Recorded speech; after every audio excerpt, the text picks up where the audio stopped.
วันนี้สิมาร้องเพลงใจเนาะใจเนาะฝากกดไลค์กดแชร์กดติดตามเด้อติดตามกันได้ขอไปน้องสมัครลินฟังมาเลย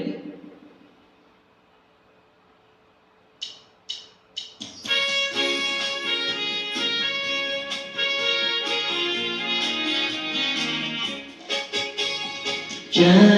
น้องใจเหตุอันใดน้องจึงมาเปลี่ยนใจ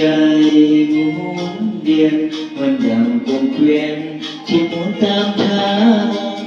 ครั้งแรกน้องบอกว่าไอ้รถสมัครเข้าหักเข้าหวังปักจิมไม่เพียงน้องได้แต่ไม้ปองน้องมาเคียงข้าง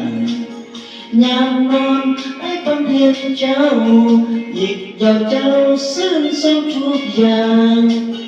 ตื่นแล้วเลยบอกมีนางเพียงฟังข้าโอ้ยเจ็บดวงใจใจน้องใจเหตุอันใดน้องจึงมาเปลี่ยนใจหมุนเวียนมันดังกลมเกวียนที่หมุนตามทางให้แท้น้องบอกสอบหาผู้ใหญ่มาขอตามแนวทางปีนั้น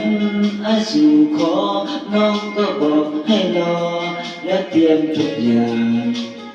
อายเองก็เก็บเต็มที่แต่เวนี้ต้องมีใครห่างปีนี้ไอ้มาพบนางอุ๊ยน้องสาวอุ๊ยกันแท้เอ่ยโอ้ยใจน้องใจเหตุอันใดน้องจึงมาเปลี่ยนใจหมุนเวียนดังกลมเกวียนที่หมุนตามทาง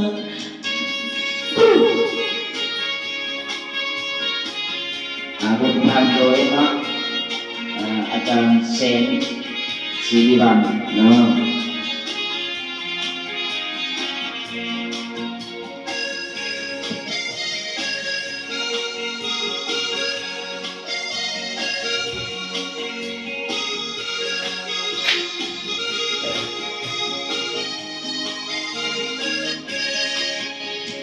ใจน้องใจเหตุอันใดน้องจึงมาเปลี่ยนใจหมุนเวียนมันดังกลมเกวียนที่หมุนตามทางหักแท้น้องบอกสอบหาผู้ใหญ่มาขอตามแนวทางปีนั้น